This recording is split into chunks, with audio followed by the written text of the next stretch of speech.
Thanks everybody for joining our Coffee Talk session here today. Understanding APIs in Treasury. I'm Jon Paquette, the Coffee Talk host, and I'm VP Solutions for TIS's US market. So very excited for our conversation here today. API is probably one of the most talked about technology topics over the course of the last 2 years. So if you've been attending conferences or webinars, you've probably heard quite a bit about this topic already, but there seems to still be quite a bit of interest in the market for Treasury practitioners to learn more about APIs in general. What are the use cases? What are the strategies for adoption? What are the things to look out for, right? And overall, really, how do APIs make the treasurer's life better, both today and forward-looking as this technology continues to mature? So I think that's exactly what we're going to try to cover today during our Coffee Talk session. Very happy to welcome Craig and Callan to the Coffee Talk session here today. Both experts on the API topic. Callan from a technical perspective, definitely, and then Craig from more of an industry use case perspective. So we should be able to lend quite a couple different viewpoints into this topic as we progress through the conversation. And before we move into it, maybe I'll just give you guys an opportunity here to introduce yourself to the listeners as well. Craig, we could start with you probably first for an introduction. Sure, thanks, John. Good to see you, Callan, as well, and Jen, thanks for the overall opportunity to talk on this session of your Coffee Break series. I'm Craig Jeffrey. I'm the managing partner of Strategic Treasure. We're an advisory firm. I'm located in Atlanta. We also do quite a bit of research, survey activities. We have a media arm called CTM File that publishes a lot of current content on what's going on in the space. Love technology and always enjoyed talking to John on podcasts, webinars, and everywhere else. So, thanks, Greg. Glad to have you here. And thanks, John, for hosting this Coffee Talk. Right, my name is Kalin Zhaleskov. I'm a product leader at TIS. I'm based out of London, and I'm responsible for our public connectivity interfaces, payments processing, bank connectivity portfolio. I've been in the Fintech industry for more than 15 years now, launching and scaling successful products across payments, acquiring, issuing, FX, compliance, and fraud management. It is a pleasure to be a panelist today to share valuable insights about APIs with you all. All right, thanks a lot, guys, and looking forward to the conversation myself here. So maybe we start with a real, just sort of general question about explaining to the listeners, what is an API? Because I guess although APIs are kind of a new topic in Treasury specifically that's gained a lot of momentum in the last few years, it's not a new technology in general, and there's probably a lot of different places where our listeners are probably seeing or even using APIs today. So Callan, maybe I'll go to you for just sort of the technical explanation of what is an API. Sure, I mean, I would say API is all around us, right? So for instance, the most probably trivial example is the weather app. Like when you wake up and when you want to fetch some data, that actually the request and fetching the data happens via API. Some of you might have heard like really popular companies out there like Twilio, all their products and texting and everything is based on API. Really, to give you another example, if you want to sync your Spotify account with one of your devices, most likely that happens over API for sure. Yeah, in technical terms, probably I'm not telling you anything you're not aware of, but it stands for Application Programming Interface.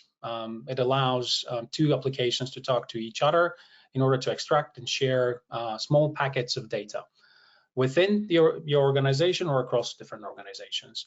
And there are different ways that APIs can work.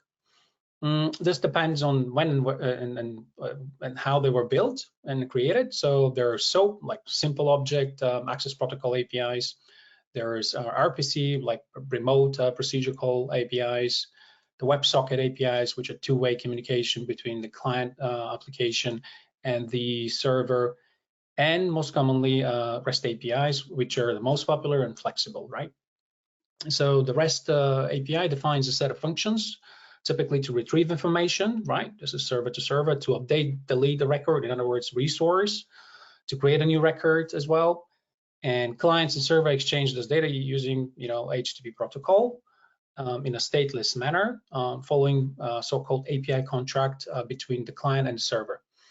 In terms of our context, payments, treasury, APIs are a powerful way to embed like third-party services and products within your own interfaces and to provide real-time information, real-time updates So therefore, clicking upon a button can invoke an API behind the scenes, and as a result, can initiate account validation, can do sanction screening or PEP screening, balance query, which is real time, can initiate payments, be they like normal credit transfer, wire transfers, or instant payments, can fetch FX rates in real time, can execute spot forward contracts, and more. So in a nutshell, this is what it is. I think that's a helpful explanation. It's good to know that API technology in general is a very mature thing. People are probably using it on a day-to-day basis in a lot of their probably smartphone applications, and in the consumer business, it's probably well implemented across a lot of different softwares and things like that. It's obviously driving real value in those markets as well. So really established technology. But if we talk about it in the perspective of treasury and banking, APIs, open APIs, a little bit newer. People are still learning the use cases behind them. And it's really being sort of marketed as a game changer for treasury. This is going to change the way you do things. It's going to change the way you do your cash positioning, right? And if you're looking at modern treasury strategies, you should definitely know everything you can possibly know about APIs as part of that overall strategy, right? So Craig, maybe we look at APIs just from the lens of, why is it being phrased as such an important thing for treasury and banking? What are these new functionalities that APIs are going to open up that maybe weren't available to treasury practitioners previously? And we can maybe even take that from the context of everybody knows a host-to-host connection. How does a host-to-host connection, differ from an API connection with your banking partner, and what new functionality is that going to kind of open up for treasury professionals? Colleen had mentioned some different protocols for APIs, and it's like, when you say it's been around a really long time, just like your portable phone has been around a really long time, but the bag phones to the original flip phones, to the first Blackberries, to the smartphones we have today, they're very different. They're used very differently. So it's all part of this general trend, and some of the tech that Colleen was talking about has changed dramatically, and that's why it matters. I mean, one of the regulations that mattered is a European regulation, the Payment Services Directive 2, pushed for this. Like, it's an easy way to make connections between systems. So to your point, it's like if what we're looking at historically was we want to pass files and information from one place to another, we send them, through SFTP, a secure file transfer protocol. It's a file, it's done on a schedule, it's efficient, it's set up. But when you use APIs, like in the example that we're given with like your weather apps, your rideshare services, those allow you to share and update information very quickly, whether it's to make a payment or see where your rider is or your driver. It allows you to move quickly. Why does that matter for treasury? It gives an easier way in some instances and over time to connect with more of your banks for information, for making payments, to get status. And anything that reduces that hurdle, will be adopted more over time. New tech doesn't get adopted 100% in a day. And not every endpoint's ready for that, but the fact that in many instances you're moving past a batch file scheduled activity to something that's faster when an event occurs changes how things look. So it's what's the importance is it can be faster and more efficient. That doesn't mean the old goes away instantly. And the idea of that we want visibility and we want to know the status of things, and this allows us to have better status, to receive security alerts, indicate when we have to take action. Just like you get your phone, store warning, go to the basement. I mean, it allows for you to scale what information you want to see and when.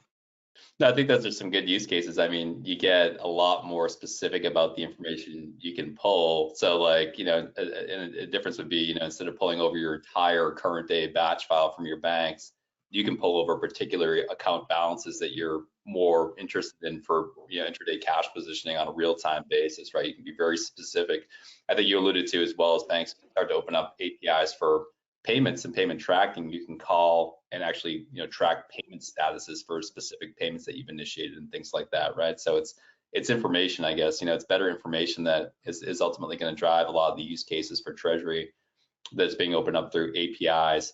And maybe if we take that question one step forward, Craig, are there any like really good use cases you've seen actually implemented by corporates today where they're using APIs with their banking partners to actually improve their processes on a day-over-day basis, with the API really being the driver of that, that we could maybe give the listeners some insight into?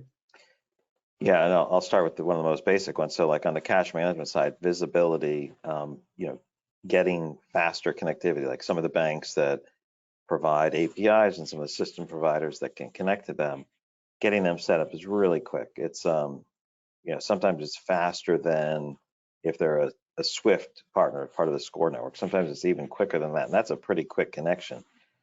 And both of those are so much more dramatically easier to connect than, let's set up a proprietary SFTP, which is not all that involved. So now I can, the use cases, I can see what's going on. I can establish the connection. I can get updates very readily. That's probably one of the most important. So I think the other is like Swift GPI, for example, like this whole payment platform. It's like I can get status. I can see where payments are. What existed before? I make a payment, a global payment, an international payment, and it's like, well, it hasn't shown up 2 days later, 3 days later, and then we send research. It's like this big black box that takes forever, and then it pops up later. And I think we've all grown intolerant of that, because it's like, why can we not know, not just, it doesn't have to be every second, but why does it take days? This is, we're dealing with digital activities. It's not paper being sent on ships. So I think the alerts are some of the biggest use cases. Same thing with visibility. Those are two key items. But there's another one, using like for payment validation and tracking information. If you could ping TIS or some other verification services, that whether it's community or data, is like, is this in the database? This is what we have. Yeah, validation. So from a control perspective, those are also really good use cases. Yeah, I think you brought up a really good one in terms of the bank onboarding too. I mean, that's a huge use case, I think, for bank APIs too. Like once you have that protocol actually implemented, we've seen some banks in Northern Europe, they actually allow you to like really scale well using that API, in the sense that once you have your credentials, you can actually request your certificates to authenticate directly through that API and pull them in through the connection directly, which just speeds up the onboarding process immensely. And obviously the flip side of that for a host-to-host connection is emailing around through secure email, SSH certificates and things like that, and loading them on both sides. So that's definitely one of the key benefits, I think, for the banks as well, not needing to devote that many resources into onboarding new customers and being able to scale better through the use of APIs. So, but maybe that being said, so if you did want to use APIs, there's certain like prerequisites, right? You need to have certain software. It's a sort of the development effort to implement an API. There are things you have to consider sort of as precursors to actually even beginning to implement this type of strategy. And Colleen, maybe you can give us a sense of like, what does somebody need to actually implement a bank API? It depends on which set of APIs, right? So when we talk about the open banking, or which are the PSD2 regulated, or the so-called premium, which are client specific, right? Typically, if a corporate wants to consume one of the open banking APIs, they're regulated and they're limited to the EU and EEA region. Therefore, they need to have a TPP license to access the account information and payment initiation services. If they don't have such license, therefore they could actually tap into an aggregator who can actually have that kind of set of certificates. So there are several kind of things that need to be considered. So there's like does it cover your market? The authentication bit, which is typically one set of credentials, their network and signing certificate. They should be issued by a qualified trust service provider, depends on EU or UK. Then you have the authorization framework, that you need to cater for. Then there's the data format, which predominantly is kind of based on the ISO XML, but is really JSON, and is the repeat requests, right? And in addition to that, probably need to be kind of an API gateway to be orchestrated, right? So it depends on the landscape and the services. This could be, something to secure and mediate the traffic between the backend services and the consumers. For example, authentication of the API calls, encryption of the HTTP traffic, etc., routing requests to appropriate locations, passing, modifying, managing requests between clients and backend service, etc., right? Handling logging and errors, applying daily limits and stuff like that, and distributing the traffic, efficiently and reliably for high performance. This is basically, if they're ready to, embark on this, they either have the license or outsource it to someone who's got all of that kind of setup. What does that mean? It means open banking API, one set of credentials. A fintech organization can give them access to that set of credentials. When it comes to the premium APIs, they need to cater for multiple network and signing certificates. They're per bank, right? And they're specific for client. And then they need to cater for the different data formats, because the premium APIs, some of them you may hear that are kind of based on a lot of it on the PSD2 kind of APIs on top of it, because corporate client enterprises, they don't have a TPP license and they just need to consume a specific set. So they need to cater for the authentication, the authorization bit. They might cater for, like I said, an API gateway, which has all these kind of different services, the exchange, the persisting of data, different jobs that run behind the scenes, the encryption, etc. So if there is like any repeat request, they need to run all of those kind of scheduled jobs behind the scenes and cycles as well. That sounds like a lot. Yeah, just thinking. So like, thinking about the average treasury practitioner, say he wants to form a connection with one of the main cash management banks, and legacy connectivity protocols, goes to the IT department and says, hey, we need to do a host-to-host connection with this particular banking partner. And the IT team says, okay, we'll use, say they're using Oracle for their ERP system, we'll use Oracle's SFTP connector, give us their host location, we'll exchange some keys, and then let us know what folders we're going to deliver files to and pick them up, and we'll schedule those jobs to run, right? And that's basically what they do. So say they go to the IT department, they say, we want to implement our cash management bank's API. What does the IT team say then? Do they have everything at their disposal? Do you think? Do they have the knowledge and even the software to be able to implement these API calls? Does the ERP system know what to do with those responses, the way that data is coming back when it's fed back from the banks via API? Or are there just a whole host of completely different considerations, you think, for these connectivity protocols versus the classical sort of file-based protocols that corporates need to be made aware of? And Craig or Callan, either one of you guys from experience, what do you guys think about that? They're kind of similar, right? So when it's more of the file-based over, the secure file transfer protocol, right? It's a bit less effort, from a technical point of view. They kind of need to have like a product team that caters for all of this. Like there is like a UI interface, right?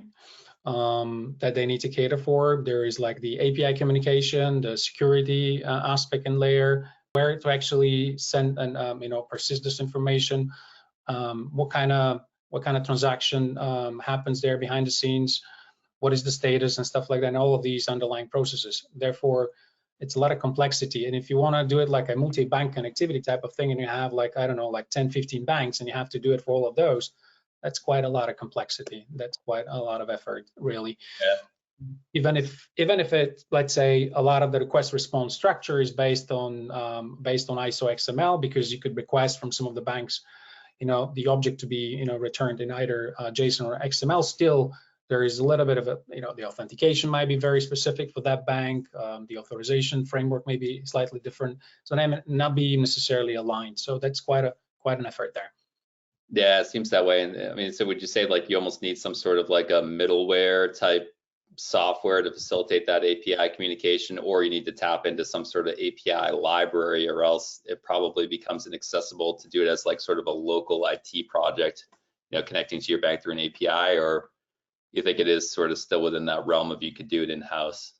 I would probably reiterate the same thing. If historically speaking, corporates have owned the infrastructure and they could easily just configure folders and extract the information and push it down, it's a simple job. Of course, I wouldn't say APIs are stronger in security. I think they're kind of at parity with the SFTP protocol as well. You could also authentication is secure.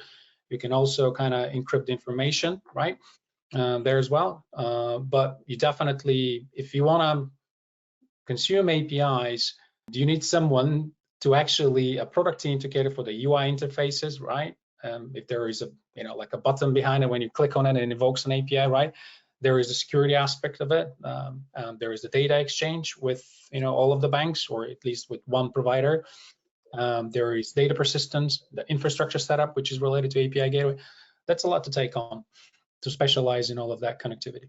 I'd jump in here too. I think Colleen laid out many good things. I guess from a treasurer perspective, anybody's in treasury, I think there's a ditch on each side of the road that we want to avoid. One side is, oh, APIs will solve everything today. Just do an API. It's already solved. Like, that does not exist today.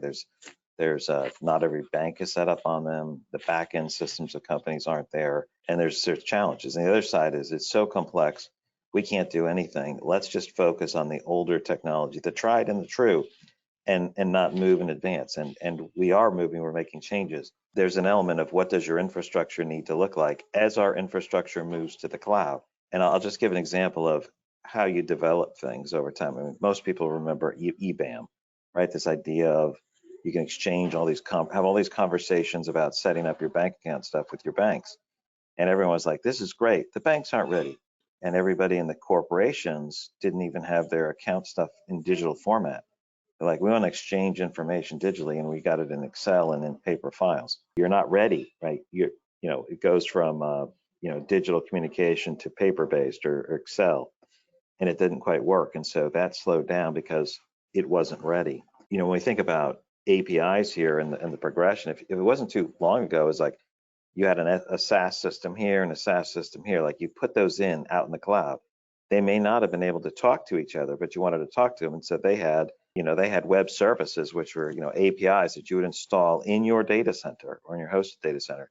One would talk to this system, the other would talk to this other system, and you have to build a routine to pass stuff across to get to these other two SaaS systems. And so, hey, when they build APIs so that the community or the ecosystem works better, that's smooth. And those connections, whether it's in the cloud, whether you're talking about connecting to your ERP, and everyone's moving those to the cloud, Oracle Cloud, SAP S/4HANA, or whether you're talking about, now we need to pump this data into a data lake, all that fits into this overall schema. And what's the overall architecture of the company, and are they moving from this managed file transfer process, file-based internally? Are they supporting API gateways and moving towards streaming?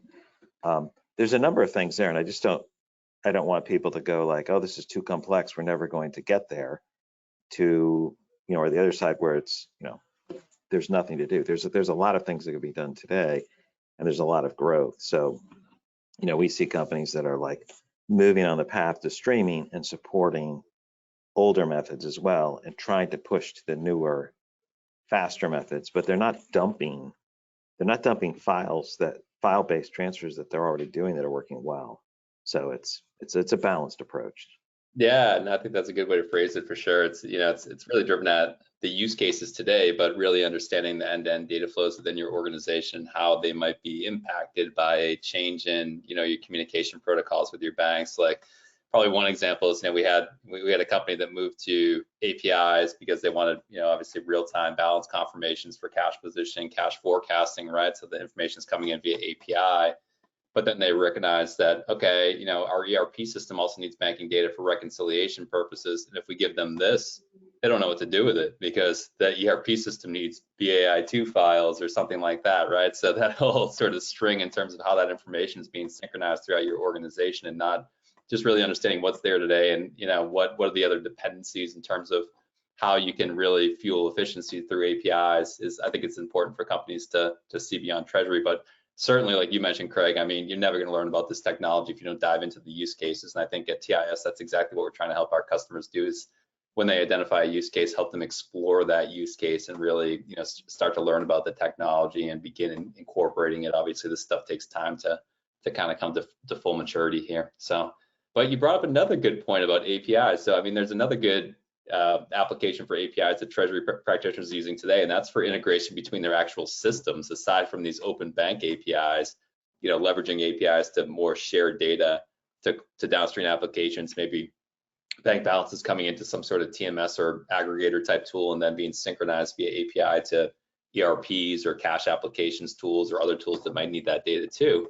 And there are a lot of benefits to that strategy. And maybe that's a good sort of forward-looking strategy for how to adopt APIs more broadly in the future. But maybe we could discuss that a bit too. And Craig, if you've seen any use cases around system integration API strategies that are particularly compelling. Yeah, so those tend to be on the earlier stage. So people are setting up data lakes. Treasury has data lakes that they're using. 4 or 5 years ago, IT was running around saying we got a data lake. Who has an application we can use? And then, well, what would we do with it? Where do we get that data? So all of the data that comes from an aggregator like TIS, or that sits in a treasury management system, or is in a risk management or your forecast, that information needs to go into a data lake for additional analysis. And so, how do you do that? Is it scheduled jobs file at the end of the night? Do they need to do some things a little more readily with an API? So those are things that more people are contemplating. So how do we move to, I'll just call it streaming or API behind the scenes? People are using it, putting APIs to validate activity on payments, to ensure that payments are going to the right place. If there's a change being made, that it's valid, it's not, nobody's on a sanction list. So some of those are being implemented. So a little more on the payment side than on all the deep feeds into the systems. But at the same time, I'll give an example. There is a way to make these things faster. And if people have heard me talk about it, we do research, as I said, we have a lot of data, and we also need to look at it through analytical tools like business intelligence. And our ability to pump this data into a data lake that we could use is probably something that doesn't make as much. It's not as easy to do without a huge company to set up to do that. But the API setups, we're able to provision a data lake in a matter of a half hour, fully scalable, pump in all the data through APIs for analyzing risk things related to Treasury. That's just not something that's possible. That wasn't possible 5 years ago, unless you're a huge organization. So it allows for a democratization of tech in Treasury. So those are, I think you probably have some more examples as well. Yeah, I mean, a lot of just sort of dovetailing off some of the examples that you made, if you think about synchronizing data into a data lake, and maybe your long-term sort of strategy is to synchronize data via API in real time to that data lake, and then use that data lake to fuel analytics, reporting, intraday cash positioning, forecasting, and things like that. But then you go look out and you say, like we discussed before, oh, not all my banks offer APIs, so there's not really the option to do that. So if you were to use, maybe a good use case for software APIs is that if you say, okay, my bank aggregation tool, which is going to pull in, balances from API from 5 of my banks and file base from, 10 of my other banks that aren't ready for APIs yet, they're all going to pull into this one aggregation tool, but I'm going to integrate this tool via API with my data lake. And then down the road, when those banks do migrate over to APIs, or their APIs reach full maturity where they meet your particular use case, there's not a change to make necessarily internally with how you've set up that data lake and how you've sort of put in place that strategy. You just sort of flip the protocol on the connectivity side, right? So those are some of the better ways I've seen companies go about this API integration strategy, is to think about their back office system landscape, how that's going to be built to take advantage of APIs, and then let somebody else worry about the protocols and where they are and in their maturity cycle today, right? And there's tons of different use cases behind that data lake, or a forecasting tool, or real-time reconciliation and cash applications, which is another thing you can do through APIs. 75% of your banks are sending MT942s, and then you can get the other 25% via API. But that's coming in sort of centrally to an aggregation tool, and the cash applications tools integrating via API with that tool. It puts you in a good place to kind of progress along that strategy as the remaining 75 banks sort of migrate over to API protocols. So that's a really good point, John. The idea of how do I future-proof the activity. You're not going to necessarily yank out your MT942s if they're working. You're not going to pull out your BAI2s. especially if you're maintaining them, because it's a lot of work. But if you're using, let's say, an aggregator, it's pulling it in, and then a better process comes along. But you have the more current connection to the aggregator, for example. All those other changes are done in isolation, and it's SFTPs. Passwords change. Usually they set those to never expire, and that's always a little bit of a violation of most of the company's rules, that there's no expiration on these things. And so the same thing happens. They go out of date, and it needs to be maintained. Who's maintaining all of that? And that's part of the layer of data, connectivity, systems, and reporting analytics that you have to plan for. And so how do you simplify your life? And there's different ways to do that. Yeah, agreed.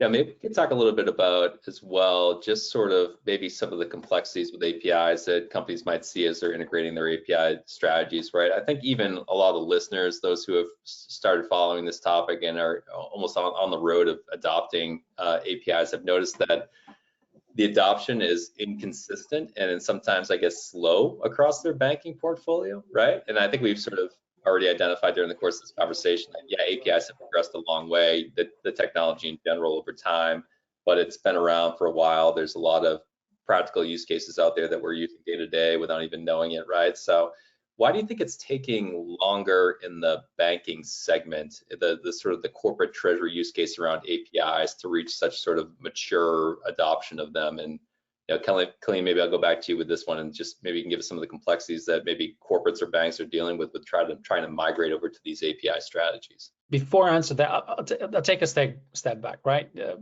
Back to one of your first questions. Are APIs new? No. They have been around for quite some time. I mean, technically speaking, they originated in the 1940s, but the term actually started sinking in the 60s and the 70s. Then in 2000, there was like a boom, like Salesforce, eBay, Amazon, the likes of those came up with their kind of more innovative approach to share more information and to make it more accessible for developers than ever before, right? And then if you look at it from this perspective, in the payment space, right, we saw in 2008, I believe, was Stripe. They started making payments, right?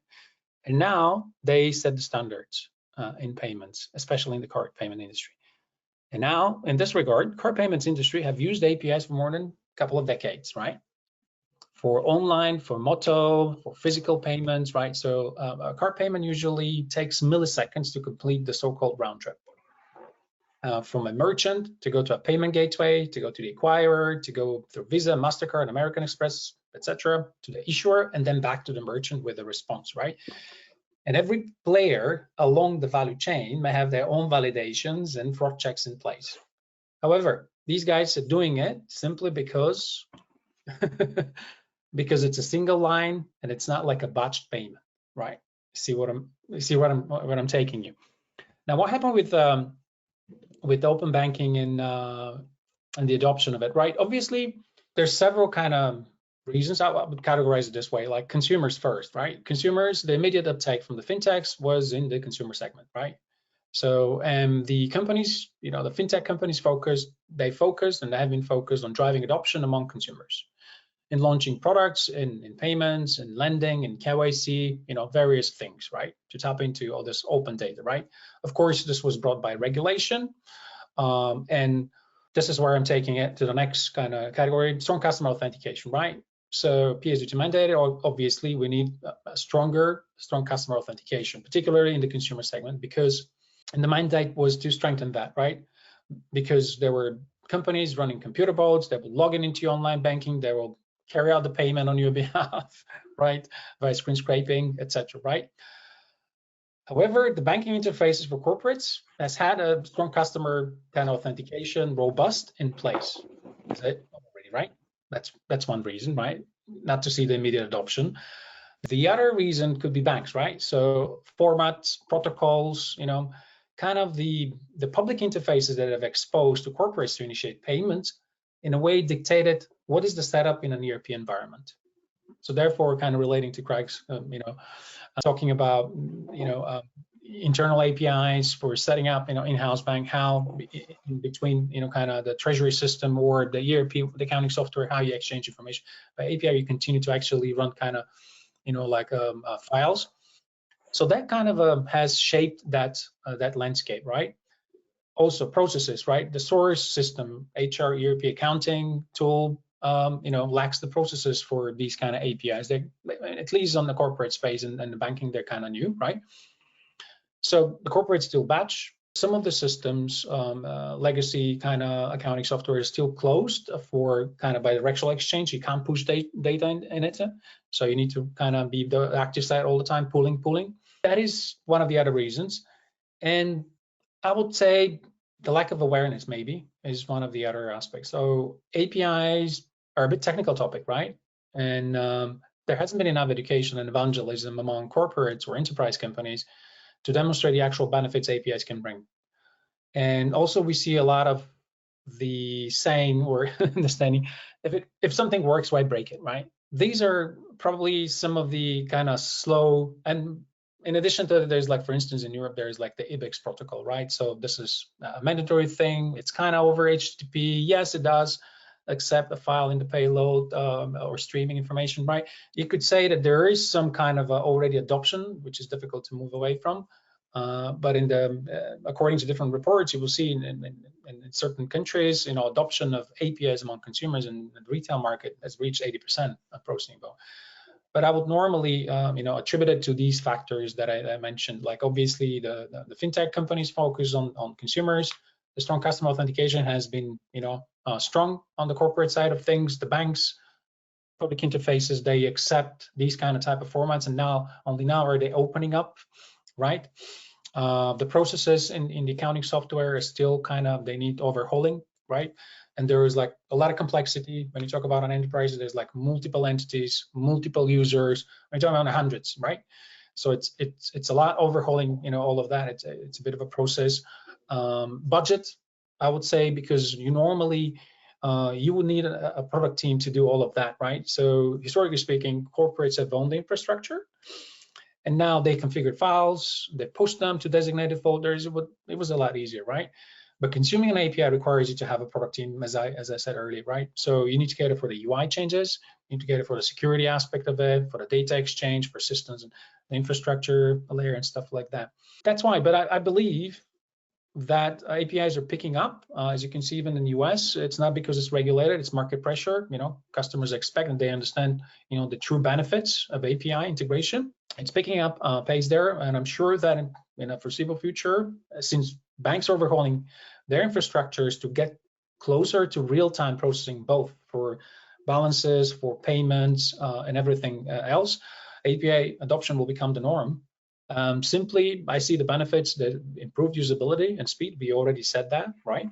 This is due to the instant and dynamic communication, the reduced cost, which means you don't have to have a lot of people like pushing files, etc., and clicking here and there all the time, because things can be automated, right? It will enable you, at a click of a button to access, a pool of financial kind of prospects and make better financial decisions, I would say. And then potentially along the line, further down, you could reinvent a reconciliation to be actually, if you process payments real time, potentially you will no longer need the statements, right? Because they're cleared and settled immediately. Therefore, you could just finish your reconciliation within transaction day. It's not transaction day plus anymore. And we could say that there's enhanced security, right? Once you have an interface in which you submit information about master data or initiating payment or setting up cycles, it's already protected and secured. You can't just extract it. Depends how you design your system, of course, right? But yeah, those are some of the reasons why I see a slow pickup. It's not as you're a consumer and going just like on a checkout and you see, oh, my bank is there and I pay, right? It's a lot easier and simpler than that, right? Yeah, no, that makes sense. You brought up a couple of really good points. Like the first of all, the fact that the market is pushing the banks is awesome. I've seen so much of that. I think it's even sped up API adoption more than a lot of people were thinking it would, just because the market seems to really want this and they're pushing the banks. So that's great. But you also mentioned banks are overhauling their architecture to kind of keep pace and be able to offer these services, right? So, if you think about it, fintech applications can integrate with each other through APIs because their applications are actually made up of APIs, microservices, right? It's like it appears to be one software application, but within there, the different modules and different aspects of that application are all communicating with each other through APIs. And then you can open up that architecture and let other providers call those same APIs to hit those same services at a very specific level, right? So if you take that and you think about what a bank architecture looks like, but yeah, just I don't know what every bank's architecture looks like, but I spent 15 years in Treasury, and I know a lot of times I couldn't even get, accounts that were domiciled on in different states to report on one e-banking platform, because of these banks have grown through acquisition and their architectures are very, sort of patchwork and legacies and things like that. So do you think that, talking about why this is taking a while to adopt and integrate, do you think that that's a big component, that the banks just have this sort of, I don't know, maybe use the term like technical debt to sort of address, to be able to put the type of architecture in place that's able to really facilitate the type of API communication that the corporates are looking for? And I guess like you are seeing some APIs being released, which are really nothing more than sort of like an elegant protocol to like move a file from point A to point B. A lot of banks as well. It's almost like a sort of I call it an interim solution, or just almost trying to keep pace with market innovation and make sure that they're still addressing the API topic. But do you think that this is going to be sort of the big roadblock in really delivering on the use cases and the sort of all the benefits that corporate treasury practitioners are looking for? Yeah, to answer one of your first questions, like, okay, so historically you spent 15 years, there was a challenge to actually get a harmonized view across. No, I think they're moving in a direction. One API, you can access different regions, and there is clear evidence the major banks actually have it right now. The other question is, I use an HTTP API protocol, but then it's the same file structure. Does it matter the protocol? Probably not, because it's the same thing, the same information. But no, they're actually moving, genuinely towards like real-time processing for all of these kind of services and functions and operations. Have they been technology companies throughout? Probably not. It's a customer relationship and trust, right? Obviously now, market pressure, regulation in some regions, they've put pressure on them to open up. So eventually going to live in open finance one day, and systems and the world will be interconnected, which I believe it is right now to a certain degree through APIs, right? But they're getting there. As you can see, some of these premium APIs are not there because they had to focus on PSD2, and they're operating already at scale. The PSD2, the premium are designed for clients, corporates to actually access them because they don't have the necessary license for that. And in the US, it's slightly different, right? It's more of a, that's kind of value technology-driven approach, not necessarily regulated. Of course, if a fintech organization decides to become a partner of some of the schemes, potentially, they can actually tap into that directly. But then in between the banks, don't be surprised, they still use the same formats. They would know them to exchange information. Yeah. So if organizations want to move away from batching and initiating the payments and a point of occurrence or approval, anything of that sort, right? Simply, the APIs are the way to go, right? If there is, another example would be you want visibility, right? In accounts payable, receivable, or something else, right? Cash concentration, right? We can build interfaces which, on clicking a button, invokes an API. It talks to the network, fetches the information real time, available, forward, current balance. It is immediately within a minute. Most of them must say, depends on the branch. Again, relating back to your question, is it across all regions and banks? Probably not. Then again, you could also do, you can automate payments, right? Direct debits and the recurring payments, right? You can automate direct debits and recurring payments for payroll subscriptions directly with the banks. They've opened up APIs in which you can set up the cycle with them, right? They can run the cycle, and you can receive a push notification if it's successful or if it failed to collect, right? Which is one of the other ways to actually for corporates and to leverage APIs and to get real value of it, right? You could settle payments instantly if you need urgently to rebalance sheets and some of the entities, right? That's via the instant, again, click of a button. You can invest idle cash, again, at the click of a button. You can invoke an FX API. And something very crucial, right? When you have your vendors or beneficiaries, right? When you onboard them, when the master data team or teams onboard them, right? This is essential, like as soon as they onboard them, you can embed APIs to actually say, okay, validate the bank account or run a sanction check or something else, right? This can happen via API. You don't have to queue it. You don't have to put it in a batch and put it out there for someone to potentially look at. Okay, this is a payment already ready to go to the bank, but we have a match or the account doesn't match. It results in the return. You know, those kind of things. It causes more trouble, right? And heading to the end of our session here, I definitely want to leave a few minutes open because I know this is a popular topic and there could be some questions that came in from the attendees, but maybe we end here with just like sort of more of a sort of practical kind of call to action type item here. So it seems like corporates are a place, you know, think about those that are starting a connectivity, payment, cash management project today, trying to choose what how they're going to connect up with their banks through a software provider or through an internal project, whatever it might be. And they're looking across their bank portfolio and they're seeing a variety of different kind of capabilities, right? Some are offering APIs and maybe they're leaning towards an API-based strategy. Some aren't quite there yet, right? So there's maybe a mix of protocols to kind of juggle here, but how do they navigate that? You know, because that's a tough space for the corporate treasury professional to be in, not wanting to necessarily adopt legacy technology, legacy protocols, Craig, to your point, but then maybe needing to keep use cases obviously purely in focus as part of their technology implementation, and figuring out how to kind of balance those two things while leaving themselves kind of future proof. So Craig, maybe I'll go to you with this one and see if you have any good strategies you recommended to clients from that respect. Yeah, so for companies saying we have a strategy of being API only, that's a road too far today, unless you have really, really, really specific needs and specific partners. But an API first may be what you're leaning from. That's the working model. You'll try to use it for the banks that offer it, or if your partner does.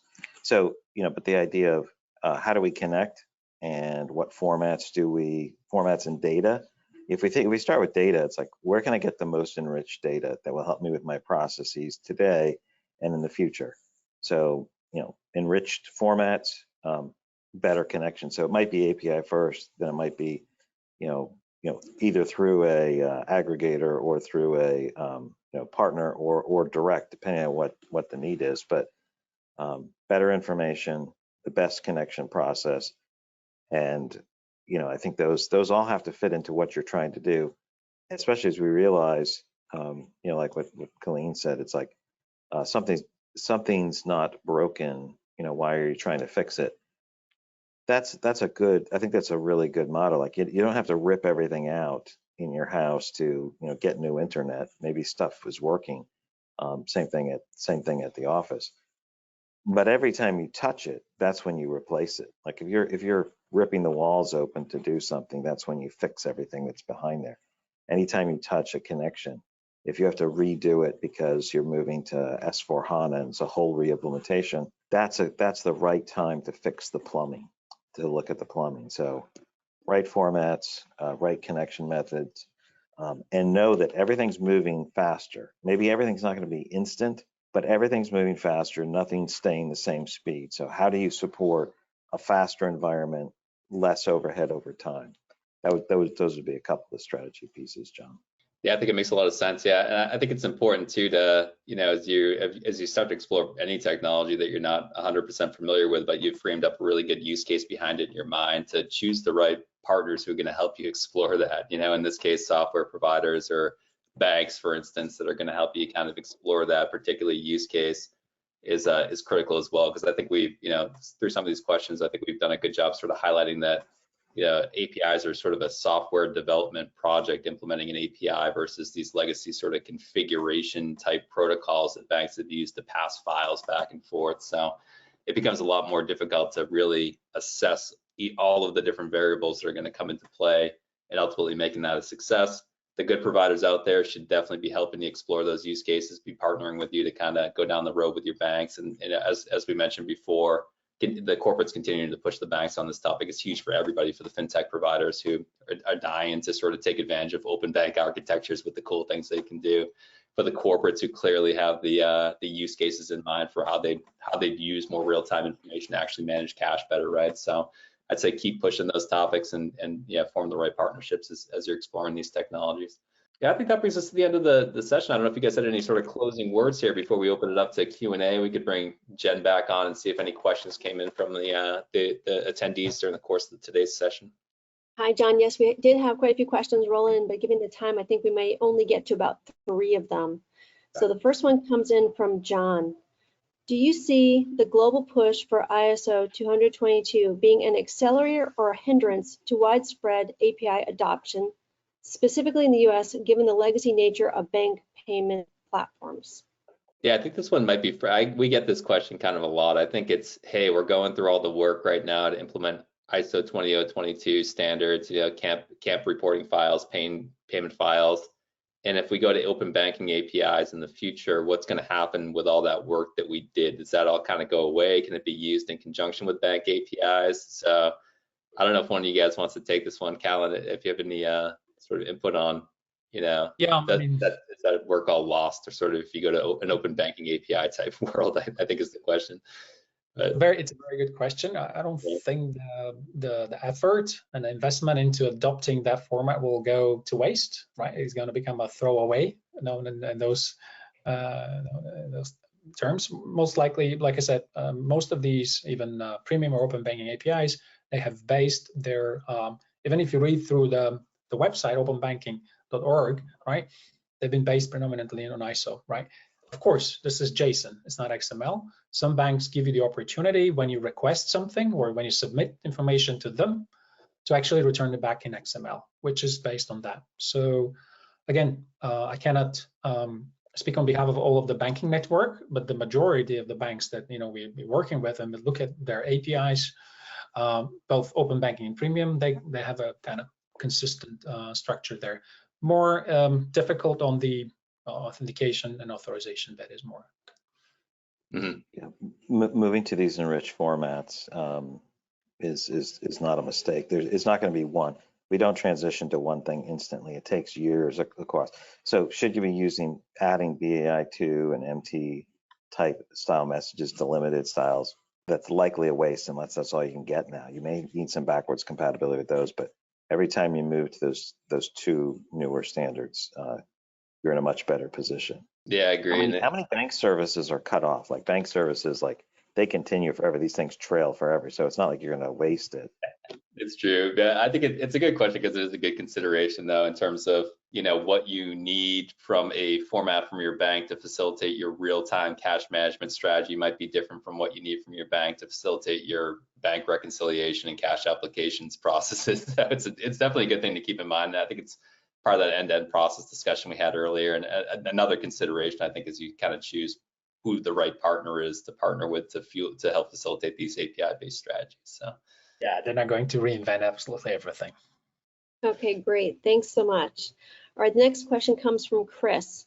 We see many of the miscellaneous API solutions banks are beginning to market, such as signer data, user entitlements, and product/services on accounts is very valuable. However, the data behind it seems to be severely lacking. Do you see banks putting more development effort toward digitizing this data and making it available to be pulled by APIs, or is this way off? I know you probably have a ton of, you two probably have way more information on this than I do, but it's there's some banks that are much more involved in helping people with KYC and bank account management. There's a huge gap between the ones that are really moving forward on it and everyone else. I would answer it differently depending on which group you're looking at. Some of the major trillion-dollar banks focused on it.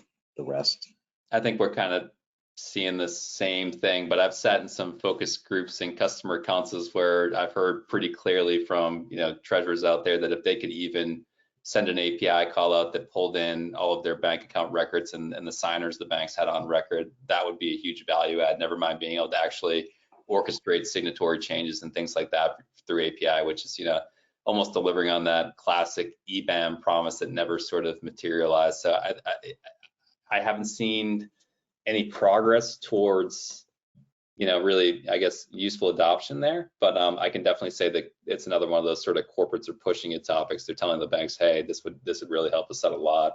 I have seen some really interesting banking as a service partners who operate virtual account structures where you can process all of your account openings, all of your KYC, all of your kind of signer changes completely through APIs. So I'd say if you have a real compelling use case for that type of functionality, maybe something like that might be a good thing to look at. These banking as a service providers. You're talking about like sub accounts labeled virtual accounts, right? Yeah, exactly. Yeah, I mean, I would use the card industry as an example here again. So that they give you the possibility to check if the CVV code matches or the address matches, right? Address validation. But I've rarely seen Visa or MasterCard having their own solutions on that. So there's other companies that actually tap into various things and they come up with kind of solutions that interpret and stuff like that. I would envisage more of a technology kind of partner that will get into the space to provide that. Okay, great. Looks like we have time for one more question, and we'll answer the other questions individually. This one comes from Dev. What are the skills consultants need to develop to provide API solutions for clients? You mean, I think this is a Colleen question, right? Like this is for the consultants for technology providers or consultants who are helping people make connections? He does not specify. I would say one of the first things is really to understand the customer they need, really, and the infrastructure and landscape. That's one thing. The next is, of course, it needs to have a basic understanding of APIs and what they do and how they operate, right? How they function. And then it needs to understand basically what's on the market in terms of, coverage from the banks and what it can do. You could easily go on their portals, right? And you can see information, but it has taken us quite some time to actually go and speak with the banks and see, okay, is this the relevant API? Which kind of customers does it cover? Does it provide, enough information and detail for corporates? Is it for consumers and stuff like that? There will be, basically, customer needs and wants, understanding APIs and understanding the landscape, the banking network and what they provide, and also understanding payments. APIs alone are not panacea for for payments. There is like intricate mechanism there as well to understand, how we move funds from A to B. So I would say those are probably some of the main things off the top of my head, of course. All right, sounds good. Those are great questions, and I hope everybody has found this session to be interesting today, and hopefully we covered all the points you guys were looking to hear about. Obviously this topic is really extensive, so we could talk about it for hours and hours upon end, but we tried to keep this somewhat framed to the Treasury practitioner's viewpoint about the key things that they should really understand when they're kind of going down the road of beginning to explore use cases around APIs, or if they're somewhere in the middle of that strategy today. So hopefully we accomplished that. Colleen, Craig, thank you guys very much for joining today and sharing all your insights. It was really interesting. I really enjoyed the conversation in general, so I do appreciate it. And thanks to the listeners as well. I hope you guys found this conversation to be interesting. And we hope to see you on one of our future coffee talks as well. So thanks everybody. Have a good rest of your day.